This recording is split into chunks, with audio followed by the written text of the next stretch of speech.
Pocari Sweat presents The Sweat You Forget. Hello there, I'm Carrie, and this is your body. You might be wondering why it looks so pale. That's because your body releases at least 2.5 liters of fluids every day. You see, it's the sweat that you forget that's dehydrating you. Like work from home overtime takes effort, causing your body to sweat. In cold temperature, your body burns energy to stay warm. Having caffeinated drinks and alcohol can make you urinate more often. Fever causes sweating as your body is fighting viruses. And when you cry, you release body fluids through tears. But remember, you can always recover with Pocari Sweat. Because of these ions, we make a good match for your body's hydration needs. Ooh, this is our stop. Remember, don't let the sweat you forget keep you from living a healthy and hydrated life. Pocari Sweat. Bahagi na ng buhay nating mga Pilipino ang sports. Mula sa panahon ng unos, sa tamis ng tagumpay, sa kabila ng pagbabago ng buhay, ang Philippine Sports Commission ay patuloy na magigilingkod sa sambayanan at atletang Pilipino.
Isang magandang hapon po sa inyong lahat. Hello po everyone. There we go.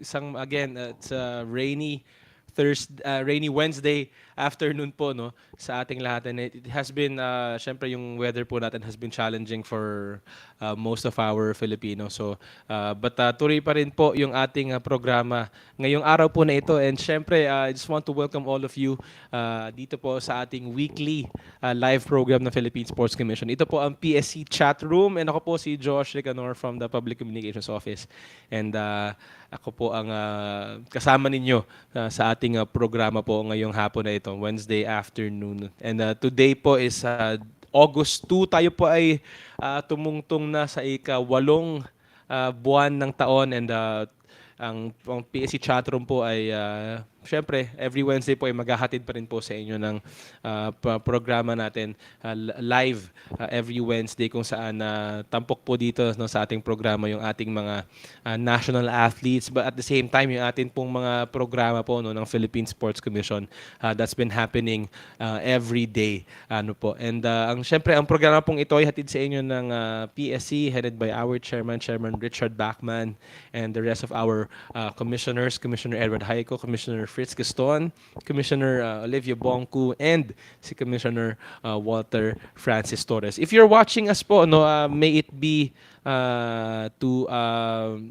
across our platforms po ng Philippine Sports Commission, may it be on our Facebook, yan, sa mga Facebook viewers natin, and also to our YouTube platforms. Ayan, salamat po for always watching, and ngayong ang episode po natin ngayong hapon na ito is a special one muli no, dahil may makakasama po tayong coach that's gonna update us on live no from outside of the country no, to give us updates on what's been happening sa ating mga elite para swimmers na currently po ay nagko-compete ngayon sa 2023 World Para Swimming Championships. Ginaganap po yan sa Manchester, England. And later makakausap po natin yung ating special guest. But before before I get into that, allow me po na batiin yung mga viewers natin ngayong hapon po na ito watching on our Facebook platform. Si Junji Movera is watching, si Maiji Capina and si Leonor Lago and si Leo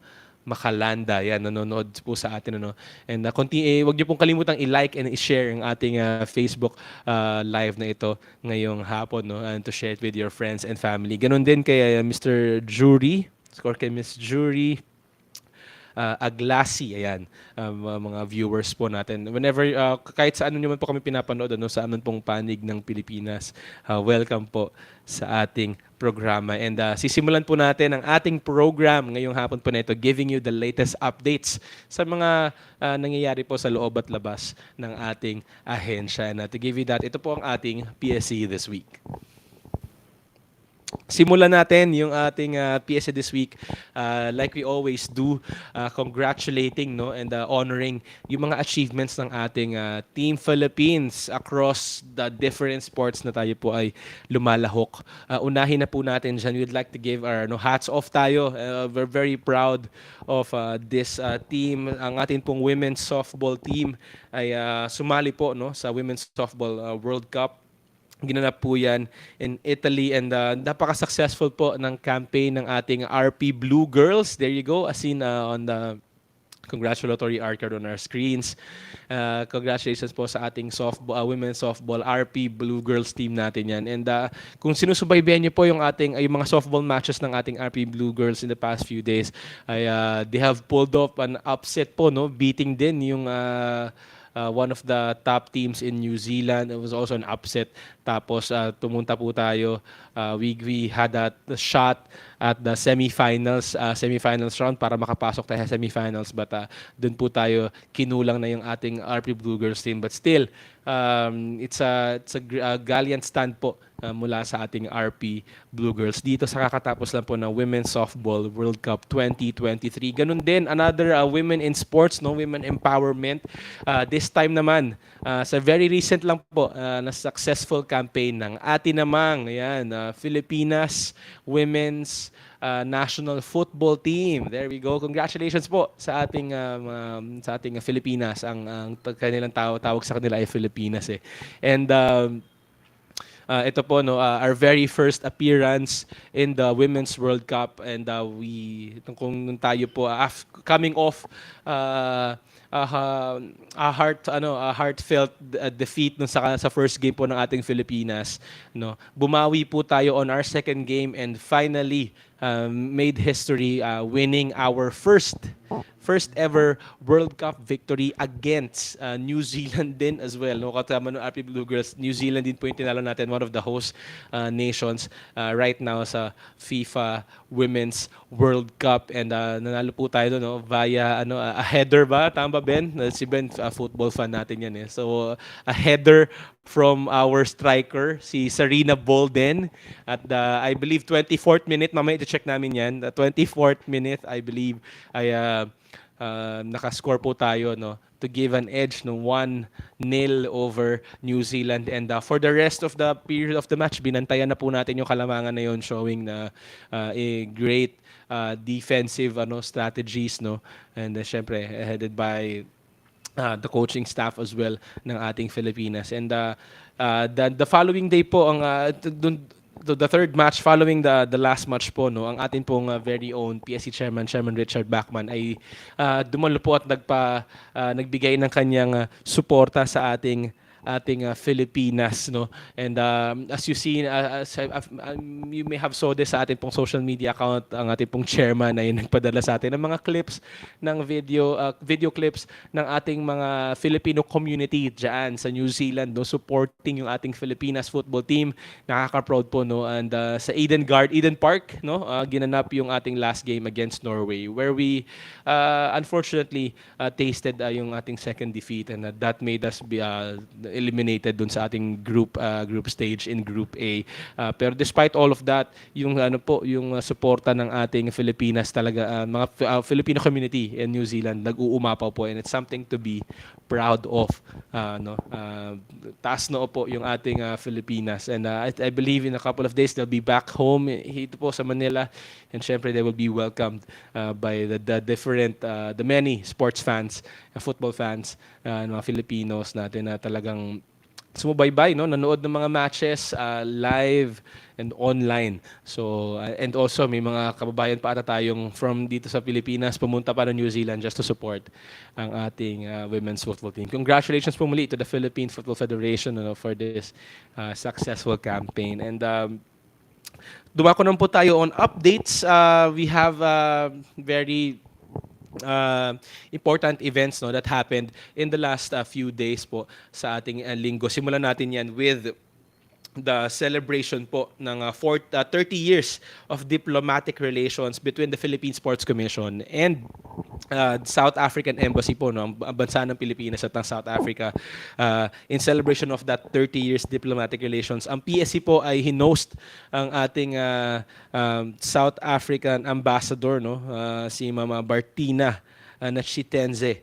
And together po with our Amateur Boxing Association of the Philippines Secretary General si Secgen Marcos Manalo, and our very own PSC Commissioner Matthew Fritz Gaston, ay winelcome po ang mga panauhin po natin dito po sa Rizal Memorial Coliseum, kung saan nagkaroon po tayo ng boxing exhibitions. Ayan, as seen on the photos of your screens, boxing exhibition po yan from 10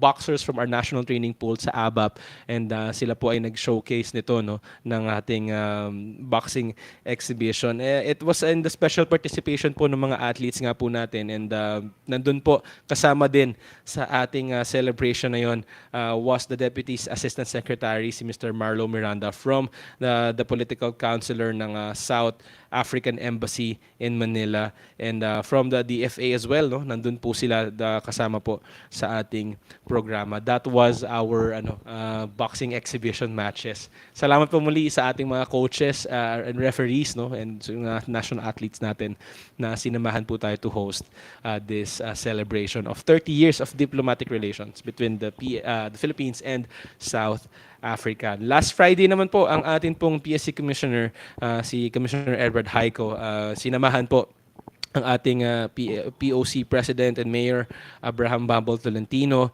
ang ating pong Cavite Vice Governor Athena Tolentino, and ang kanila pong Tagaytay City Vice Mayor, si Mayor Agnes Tolentino. Ito po yung sa inauguration ceremony ng ating Tagaytay City Combat Center. Ayan, as seen on the photos on your screens, dumalo po si Commissioner Haico, no, in the unveiling, itong inauguration ng newly refurbished po ito, no, yung sa Tagaytay City Combat Center. Nandun din po yung mga national athletes natin in different martial arts na nagbigay po ng kanilang mga mga presentations of their sport, no. Meron tayong wushu, taekwondo, even our NIS was also there, yan, seen on the photos on your screens. And another update po from last week, dito po sa Rizal Memorial Sports Complex, nagkaroon po ang PSC ng reorientation on strategic performance management systems, o ito po yung tinatawag na SPMS.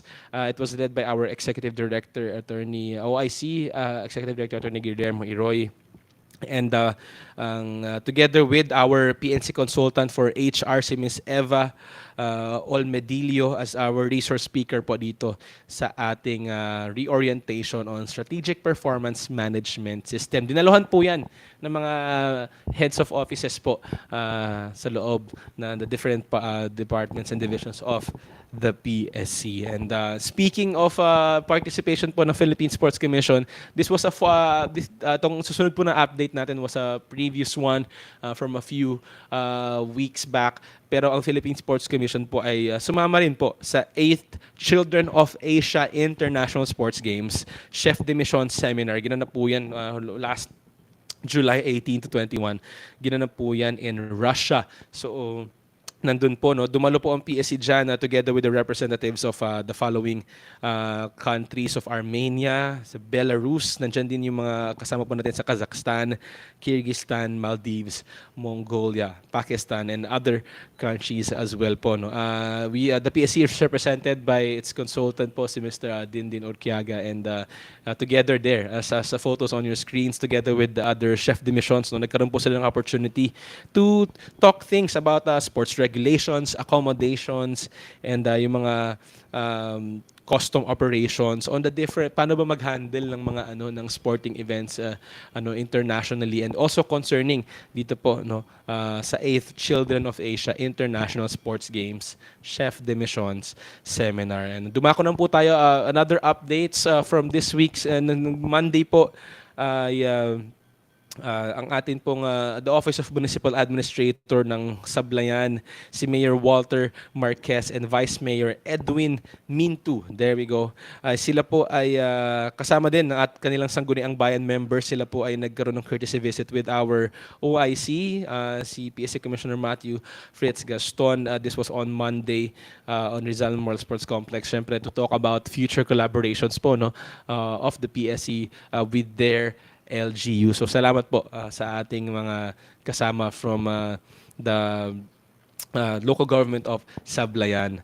And also another update, on Monday po officially po nagsimula na ang 63rd edition ng Palarong Pambansa na may tema po na Batang Malakas, yan, Bansang Matatag, and it has officially commenced last July 31st, I believe, sa Marikina City Sports Center.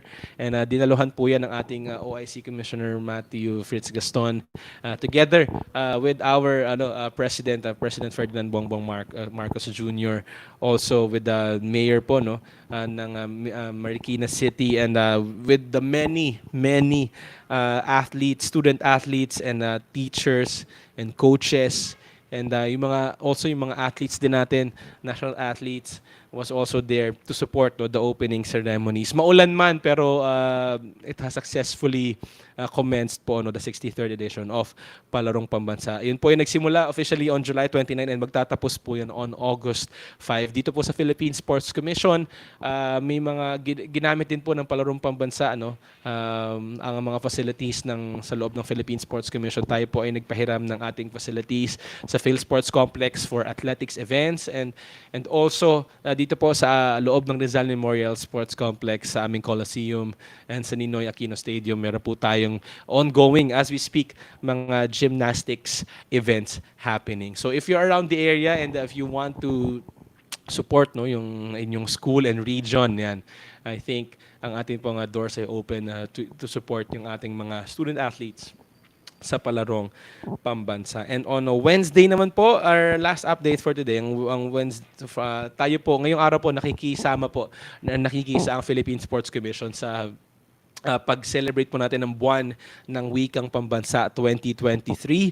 And may tema po itong Filipino at mga katutubong wika. Yan, wika ng kapayapaan, seguridad, at inklusibong pagpapatupad ng katarungang panlipunan. Yun. So feeling ko compelled akong magtagalog all throughout this episode ngayon.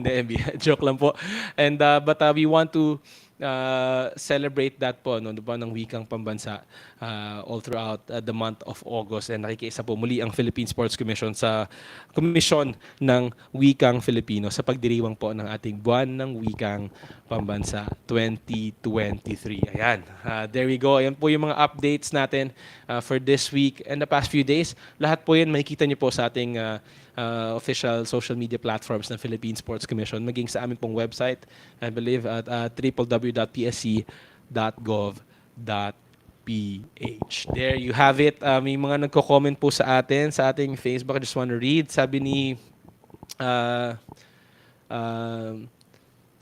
si Sports Center PH. So good afternoon po, Sports Corner. Yeah, Sports Corner PH. Sir Gab Ferreira. Hello po. Thank you po for watching. And as well si Iron Salonga. Yan. Nagtatanong na siya, good kailan po ang Batang Pinoy? Nako, ito is something to be to watch out po sa ating mga coaches and team delegations ng different LGUs. something to watch out po. Yan. Uh, Announcements po mula sa ating PSC board in the next coming days sa mga activities naman po, grassroots, premier grassroots events ng Philippine Sports Commission. Si Ma'am Rosita Bangalaw, nanonood po sa atin every time. Hello po, bumati siya, good afternoon din. Ayan.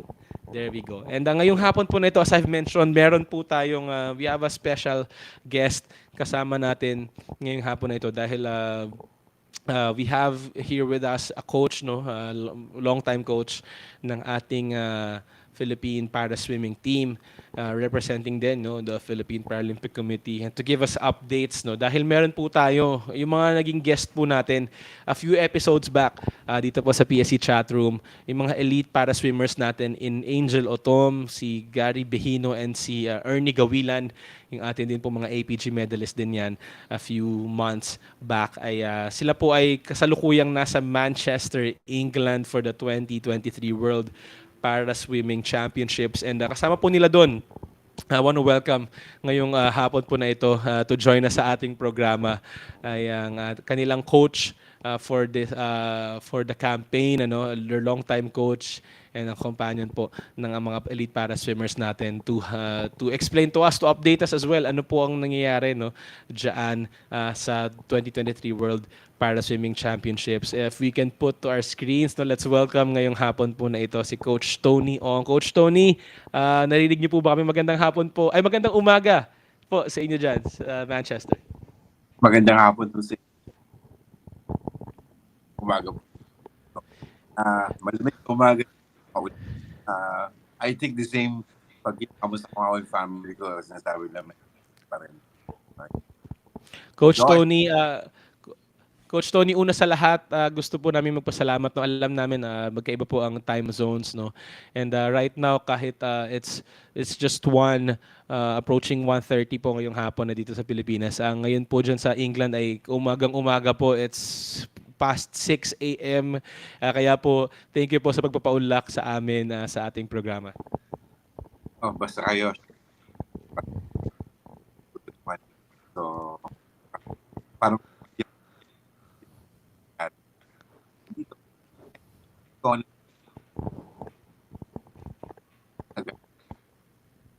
All right. Coach Ronnie, ito po, no, I think nagkakaroon lang tayo ng konting technical difficulties on audio. Pero Coach, I just want to ask, kayo kasama niyo po together with our PSA Commissioner, atin pong Commissioner si Commissioner Walter Francis Torres as the head of delegation po, no, dito sa ating Team Philippines natin diyan sa 2023 World Para Swimming. I just want to ask po, kamusta po ang situation diyan, and if you can give us the update po, no, sa ating mga elite para swimmers na sila Ernie, si Angel and si Gary. Hapon yung main or with 100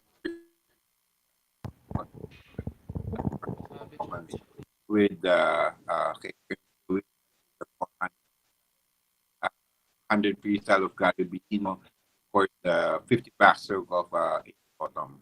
Now, see Gary Behino going to this competition. Pero okay naman yung time, kung ano yung time niya with the Southeast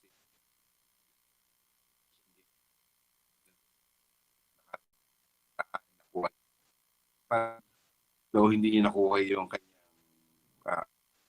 best time for this event. All right. I think Coach, nagkakaroon tayo ng konting technical difficulty. Coach, we'll give you a few seconds po, no, to fix. I think medyo choppy lang po from your end. Pero as far as I have heard, I think right now in competition po, no, yung tatlo nating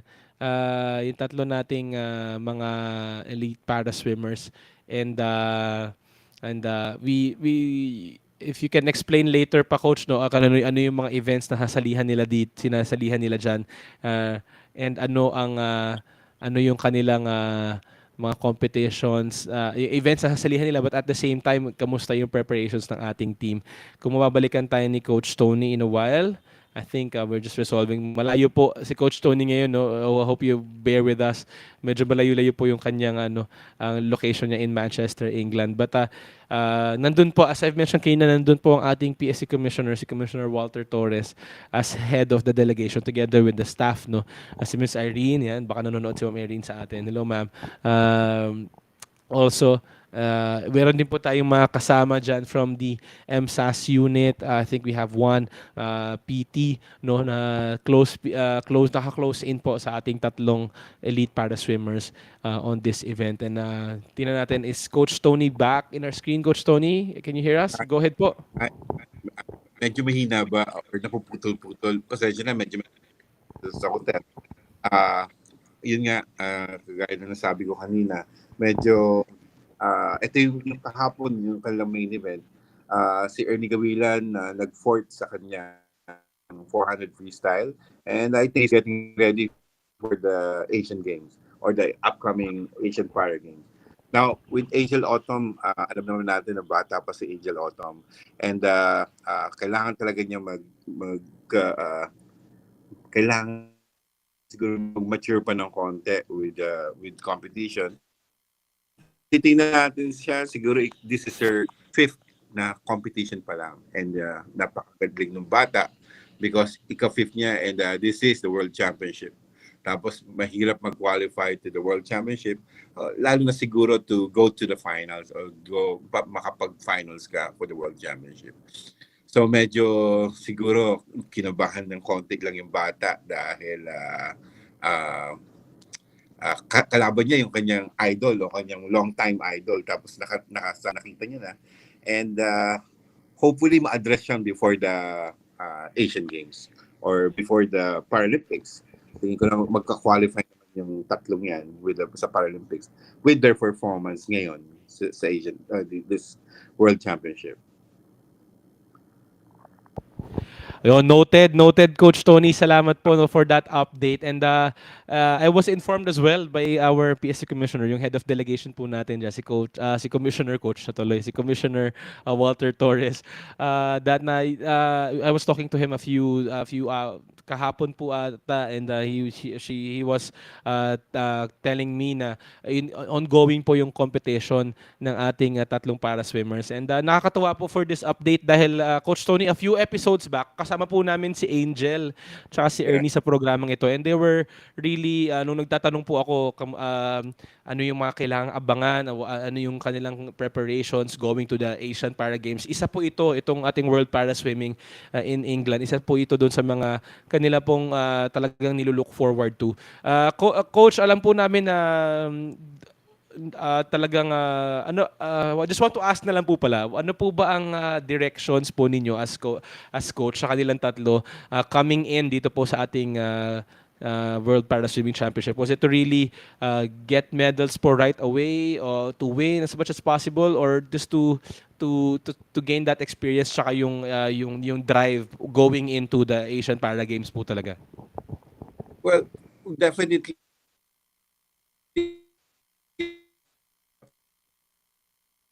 namin sa Singapore, tapos pagkatapos nun merong SEA Games o ASEAN Para Games, and then pagkatapos nun ito na yung World Championship, tapos going to the Asian Games, Asian Para Games 2 weeks from now, 6 weeks or probably about 2 months from now. So medyo talaga nahihirap din naman sila, pero ang expectation na sana si Angel to win a medal kagabi, but medyo hindi pa ata ukol para sa kanya. It's a learning curve for everyone nasa amin dito, especially sa amin dalawa ni Angel na siya yung atleta, kung ano pa ang kaya nating ibigay sa kanya na suporta. As a coach, hanapan natin lahat ng paraan yun with of course the tulong ng aming presidente rin, which is napaka-supportive hanggang kagabi, madaling araw, talaga inaabangan niya yung competition. Si Sir Mike, maraming salamat Sir Mike. Tsaka of course si Coach Val na kasama ko, na will keep on giving me advice and And talagang binabantayan niya kung ano yung performance ng ating mga bata dito. So, yun, medyo hindi lang maganda yung siguro yung last part ng swim ni Angel, but definitely they will qualify for the Paralympics next year. Wow, wow, wow, wow. It's a great news po, no? I think it's the first time na we've heard that news from you, coach, officially na sila pong tatlo, coach, tama po ba? Just to clarify, sila pong tatlo will be already qualified to the Paralympics po in 2024. Am I right, coach? But si Ernie and Ernie si Angel will qualify for the Paralympics. Nasa top 8 sila hanggang January 31. Hindi naman, tingin ko mahirapan naman sila matanggal sa top 8 until January 31. And then definitely Mhm. ticket to go to. Si Gary needs to do some points pa para makapasok siya with that point Paralympics. But it's really wow, congratulations po, no. It's really a nice really great development, coach, no. Just to know na ngayon pa lang at this point pa lang po, no, malayo-layo pa po 'yon, pero alam po namin pagdating sa coach at sa athlete, looking forward na po talaga eh. Wala pong malayo, wala pong matagal eh. Everything is just months lang ang bilang, and then it's already there. And it's just really a great news, no, na to know na si Ernie and Angel already sitting now on inside the top 8 already will already be qualified, no. We were really hoping na hindi na sila maalis dyan sa ranking na yan, and also syempre praying for Gary as well to earn points.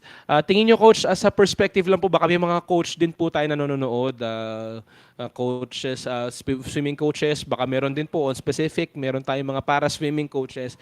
How important is it na to relay po yung what the on the side of the coach, kung ano yung strategy to approach things coming to a competition like this na ganito na yung level, world stage na ganito po kahalaga na everything has to be laid out, may strategy para alam din po ng mga athlete how to compete right, kung may dapat ba silang habulin, kung may sense of urgency ba dito sa mga ganun, mga different factors, coach. Gaano kahalaga that yung pine-play ng isang coach on this kind of competition world level?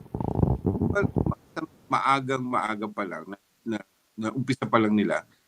Isa sa mga sinasabi ko na you need to check the standing or world standing.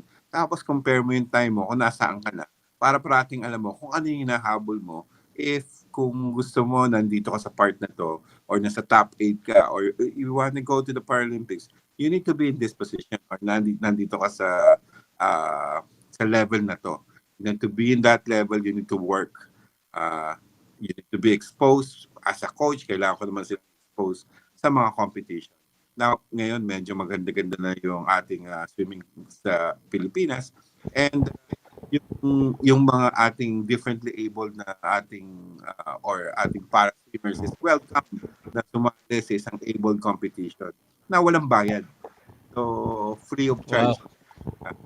So, napag-usapan yun even before, ginagawa na hindi na sila sinisingil ng kanilang entry fee, which is napakalaki na samahang malalakoy ng Pilipinas. And sa COPA or the Philippine COPA. But anyway, sa COPA, talagang ang ginawa namin ang ginawa nila is free of charge ang mga may kapansanan, and of course yung mga ating public school na Atlanta also is free of charge sa so maganda yung ating program papasok. Mas madaming tsansa na kapag ma-expose ang ating mga bata, which is very important. Mhm. And nakakatuwa lang din po na it really started off hindi lang naman po lahat po ng benefits na nararanasan po ng ating the rest of our team and our elite, yung mga elite natin na para swimmers, it these things didn't happen in one snap lang naman, coach, no? Talagang matinding dedication to. At the same time, yung movement din po and spreading awareness dyan sa mga communities po natin and sa swimming community natin, yung sharing yung awareness para marating din po ng mga para athletes natin kung ano yung level that they have now, dahil yung resources is already available. Syempre with the support of the Philippine Paralympic Committee, your president po, sa Sir Mike Barredo. Hello Sir Mike, baka nanonood siya. And also to uh, Philippine Sports Commission, no, our PSC po, our chairman Richard Bachman, talagang full support po. And right now with Com Walter as our head of delegation po, no, part na rin po ng PSC as one of our commissioners. And speaking of Com Walter po, Coach Tony, going there ba, kung meron ka bang ma-share sa amin prior to the competitions, may mga nabanggit po bang inspirational messages si Com Walter dyan sa ating mga para swimmers, sa inyo, to our swimming team in general? Well, yeah. Kasi matagal naman natin nakasama si Tom Walter as a second Philippine para committee, and of course the SPA. So talagang nakatutok siya sa mga atleta, and talagang sabay-sabay kaming kumakain, and then talagang tulong pati sa pag-ayos ng sila Irene, uh, sila Miss Alice, talagang sila yung nagbibihis kay Angel. Yun, nakatutok talaga naman sa tinitingnan nila kung ano pa ang kailangan ng mga atleta. And yun nga, may mga training camp na gusto tayong salihan. Talagang, yan, mga kaibigan natin yan, mga Malaysian, kung makikita mo si Com Walter, talagang, yun, tutok talaga siya every time. Morning and afternoon, at swimming pool. He was supposed to join nga po sa ating programa. I was supposed to invite him po, no, to join.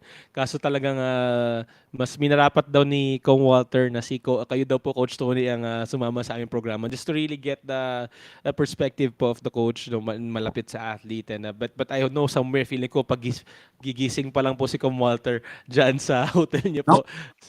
O Actually, nagising na po siya. gigising ako din ng mga 4 o'clock, 3 o'clock. O 3:30. Mga ganun din, pero nag-run siya, nagja-jog siya around the city. So talagang makikita mo na morning person din talaga siya.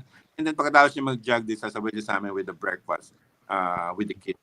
Then yun, sa competition, meron silang sariling lugar naman para sa mga head of delegation. So doon siya nanonood. And then tinitingnan niya kung ano ang kulang o anong kailangan nating pang gawin para or anong tulong ang kailangan ng mga bata coming from PSC para sa kaiuudlad ng para sports. Noted yan, Coach. Ano? Salamat po for that information. But also, Coach, na I just wanna know this from you po. No? Syempre kayo po ay hindi rin po kayo bago sa larangan po ng sa coaching or para swimmers for years now. And you've been one of the kumbaga tatay na po supposedly ng mga swimmers natin from different generation. Where do you think po right now with our elite para swimmers, itong tatlo na to, and syempre marami pa po tayong talent dyan na really rising, no, in para swimming. Si Ariel Alegarbes for one is there winning medals sa ASEAN Para Games in Cambodia, and also other swimmers po natin sa Team Philippines. How would you say po yung coach, yung yung status po, yung level ng ating Team Philippine, yung Philippine Para Swimming natin in general? Is it different than before? Talagang are we really going there? Umaakyat na po tayo with these talents that we have right now? Oh yeah. And even yung commenting ko sa commenting sabi sa langoy ni Angel kahapon na in atleta from the Philippines or from the Philippines na sa para swimming na contender for medal. not only of course dito sa World Championship and of course para sa Paralympics. Now, ang kailangan talaga more exposure na kailangan natin pagtulong-tulungan na parati ko naman sinasabi tuwing may interview na we need to help each other. Hindi lang siguro ang PSC, hindi lang ang aming NTC, but of course also to the private sector to help out. Kasi medyo mabigat, medyo mahirap. And kaya natin, basta magtutulong-tulong lang tayo. Opo, and it's really going up na po talaga, no? If I can personally say, going up na po talaga to, and ibang level po. Nung kasama po namin si Ernie and si Angel here, also si Gary a few episodes back, talagang sinasabi na from their perspective as an athlete, para-athlete, ay iba po yung level ng ating team na yun in general, yung Philippine para swimming team. Also to the different para sports po that we have, no? Nakita po natin yan when we broke the gold medal haul sa ASEAN Para Games with 38 goals, no, surpassing yung previous gold medal haul natin. Kitang-kita yon, nag-emerge ibang level po yung quality of our athletes and yung mindset din nila, yung attitude nila towards approaching competitions. But maganda yung sinabi mo, Coach Tony, na it really has to be collaborative work po, Coach, with the different sectors. Mahirap talaga pag isa lang gagalaw. We need to help each other. Period. Yun ang key. Magtulong-tulungan lang. Mm-hmm. There we go. Also, Coach, ito pa, I just want to ask po, no, meron pa po bang natitirang swimming categories, events, si Angel, si Gary, and si Ernie po, dito sa Manchester? Can you share with us the schedule po, no? I think if you can remind us din kanina, I think medyo nagpuputol-putol, Coach, but if you can remind us again yung mga nasalihan na po nilang events dyan, and kung meron pa po sila in the next coming days, I believe, di pa po ata tapos yung ating campaign there in Manchester? The Angel Autumn will have the butterfly today. And we're hoping this morning ang trials, and we're hoping na makapasok siya sa final.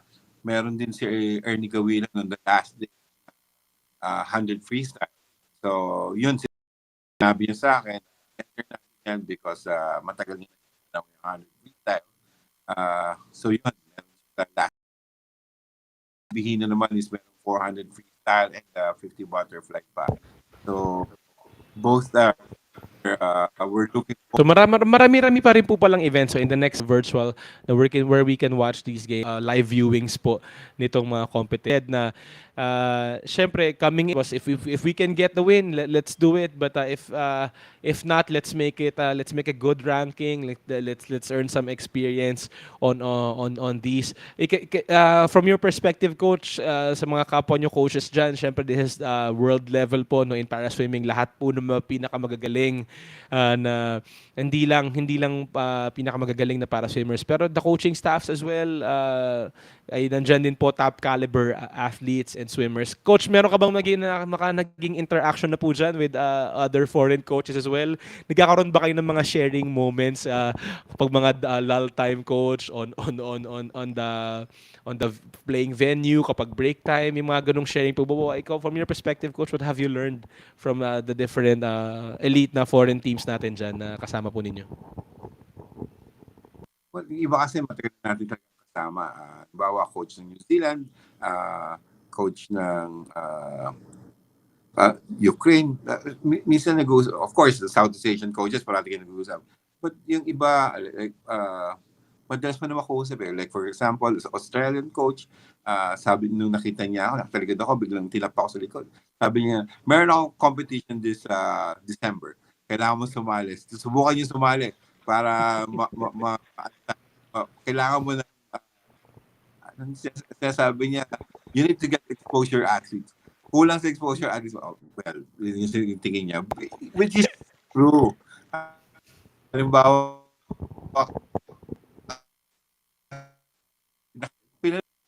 talaga ko. Sabi niya lang sa akin, kailangan mo expose yung atleta mo na nasa-shock pa ng konti sa, of course, Sabi ko, idol niya yung kalaban niya ng China. But again, China is ready. So, siguro isa sa mga, ito, kailangan ko sabihin, of course, sa aming CDM, kay Coach Ral, na, well, the Chinese are ready. They are so ready. So, kailangan kung meron ako, halimbawa, ito yung aking training, and kailangan kong dagdagan yun pagdating dyan. Or habang nandito ako, nagbibigay na ako ng workout, kailangan itaas yung konti ng level pa ng training. Meron pa akong 2 months to prepare for that one para makahabol yung iba nating atleta. But definitely, nasa handle natin si RJ at saka si Marco Tinamisan at sila, of course, sila Roland Sabido, Arnel Aba, and Edwin Mhm. Villanueva. Inaasahan natin mag-perform yan sa Asian Para. Yung mga babae natin, I hope makapag-recruit tayo from this pala pabansa at Yeah. titignan natin. And we'll hopefully na makapag-recruit tayo at bagong para kasama no ating mga There we go. Marami-rami yung lineup na binanggit ni Coach Tony ano. And but looking outside of World Para Swimming Championships right now. I know in a couple of days ko-conclude na rin po yan at babalik po kayo Coach Tony and the rest of our team sa Pilipinas just to continue the training. As you mentioned, we're already just 2 months in before the Asian Para Games. Asian na po ito, no? Sa mga nakikinig sa atin, hindi iba na po ito sa ASEAN. This is the Asian level na Asian Para Games. And can you share with us, Coach Tony? I know you mentioned it kanina, but can you mention to us kung ilan po yung ating projected na ipapadala na team of athletes na isasabak natin sa Asian Para Games, specifically on swimming and may mga events na ba tayong nilook forward, titignan natin where we can compete and win medals po. meron tayong na atleta, of course, yung 9 athletes natin, nandito yung tatlo. And then, of course, sila RJ, si RJ, si Edwin Villanueva, si Ardel Aba, si Roland Sabido, Claire,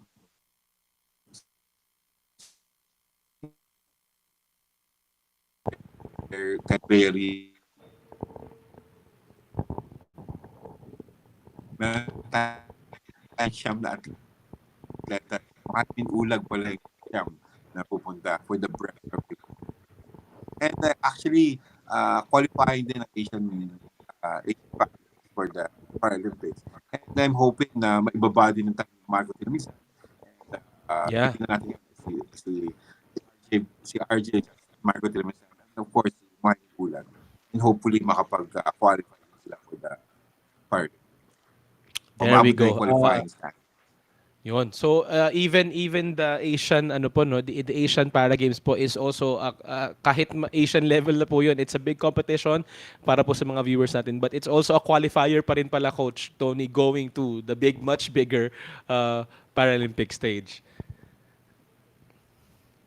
Kaya, talagang, yun naman ang ating pathway natin titignan parati. Yung mas malaking competition. Hopefully na kailangan lang na perform sa ating pupunta packet ng packet. There we go. And syempre coach, kami po dito no sa Philippine Sports Commission, our sports fans ay syempre rallying behind our para athletes ano and in sport of swimming. But coach, we are we're about to end, but I just wanna ask you po coach, baka may mga viewers kasi tayo makakapanood po ng ating panayam po sa inyo.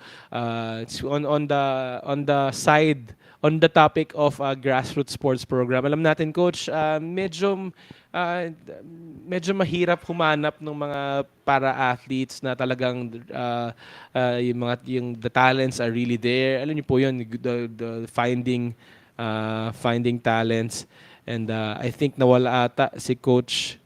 Ayan, nag-message si Coach Tony sa akin. I think we're gonna plug him back no sa ating pong programa.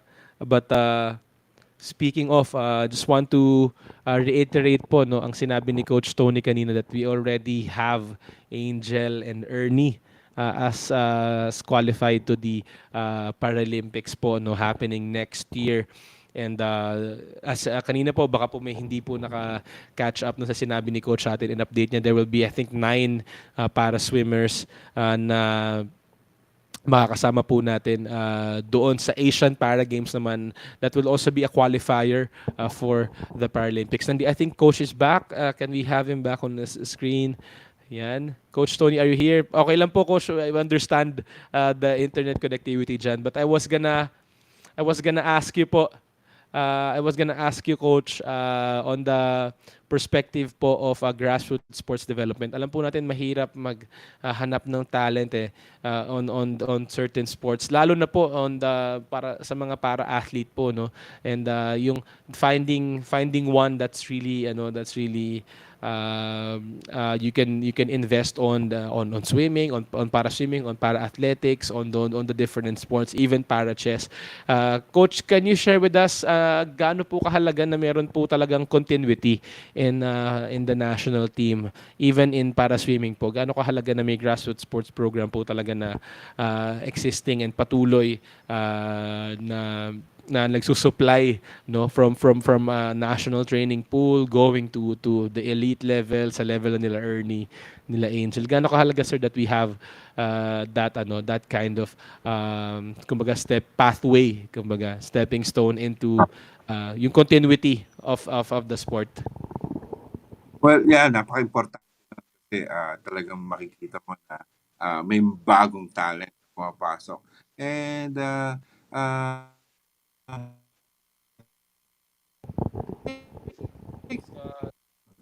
ang very active para dyan sa ating grassroots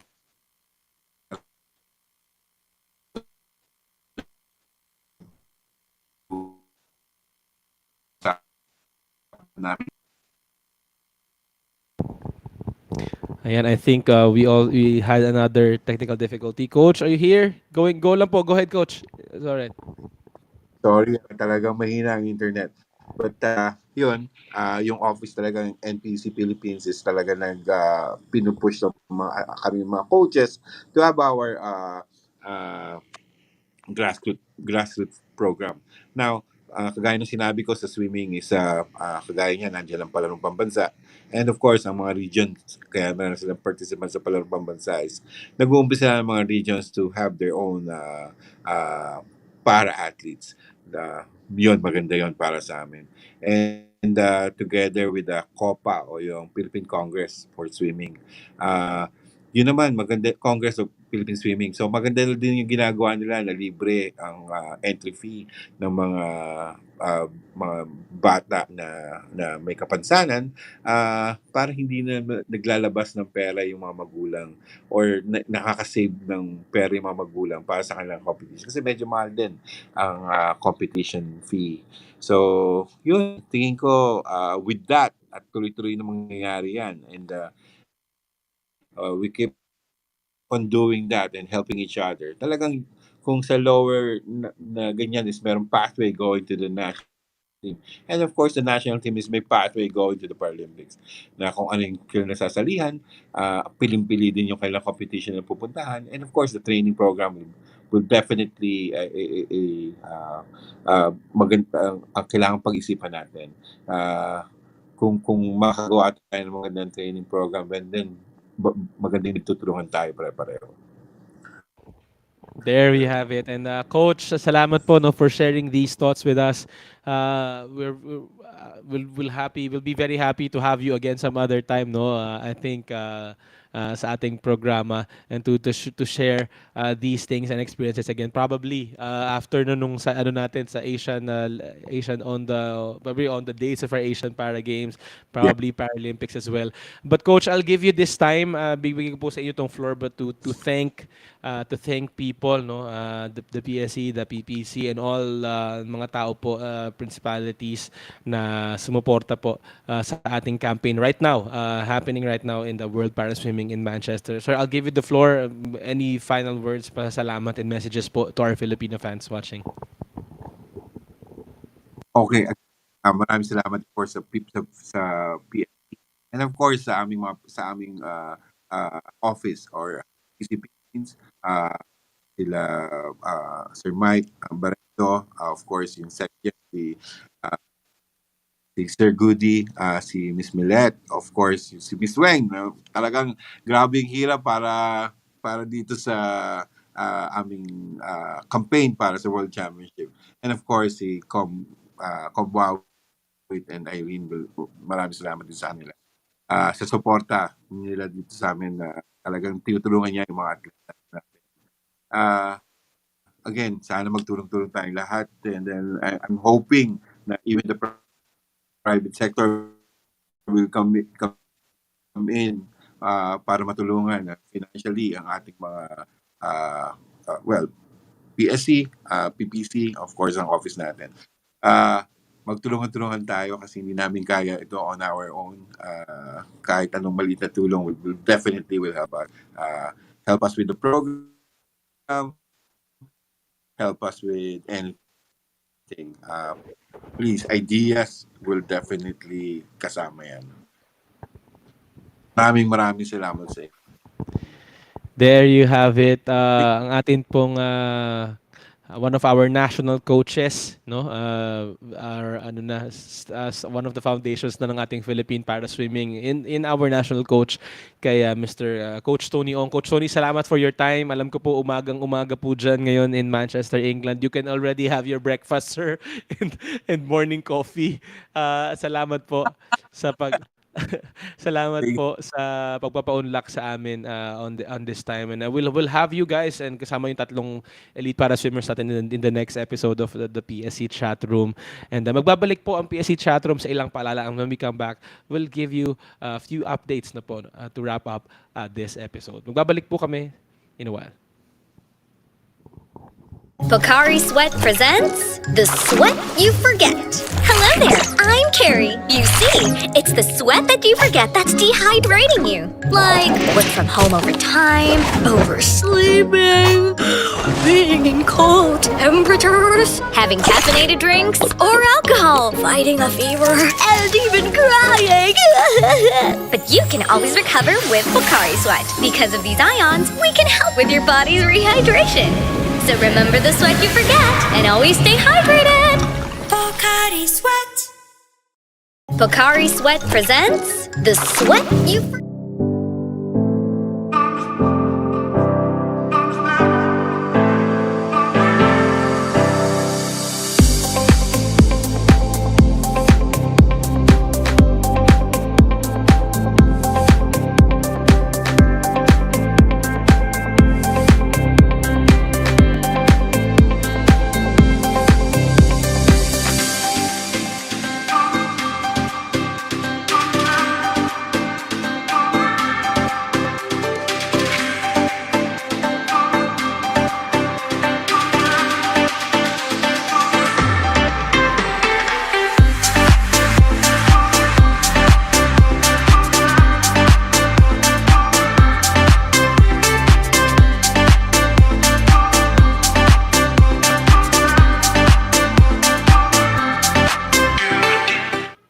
Nagbabalik po tayo sa PSC Chatroom, and you just watch po yung ating exclusive interview, no, live from England.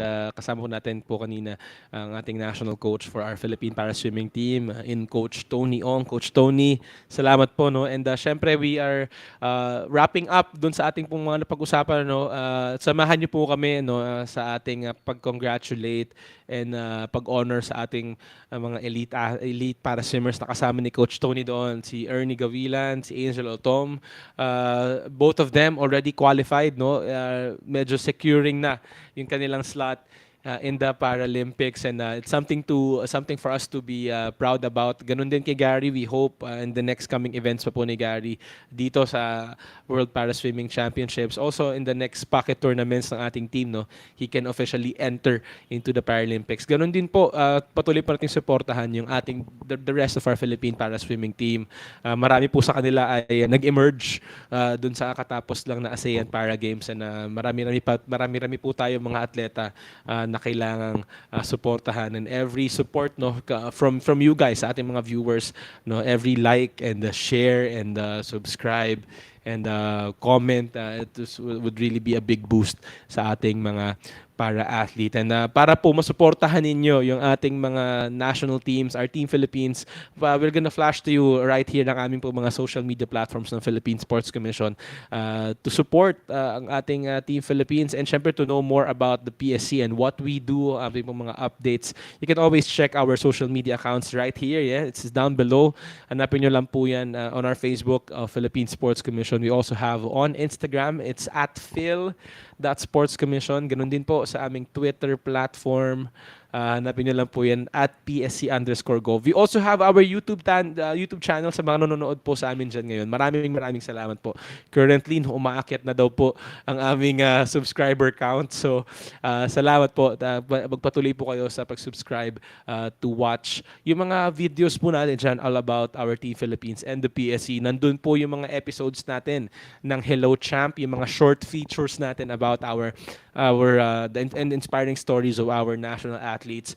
We currently released a new episode of Hello Champ featuring our sepak takraw athlete in Ellie Jan Nituda. So hanapin niyo yan po sa ating YouTube platform. And syempre for official news and updates, nandiyan pa rin po ang aming website at www.psc.gov.ph.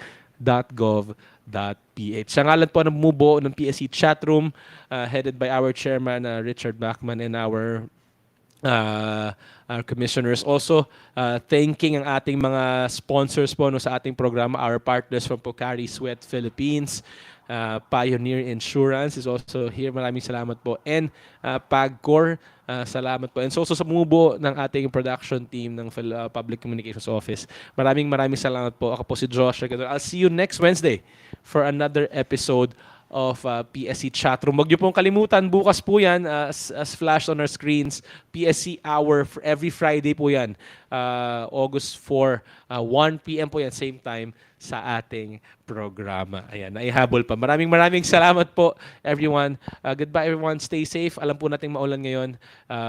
Ingat po lahat ng ating mga kababayan na nakakaranas po ng mga inclement weather conditions. Goodbye, everyone. Stay safe, stay dry, and God bless.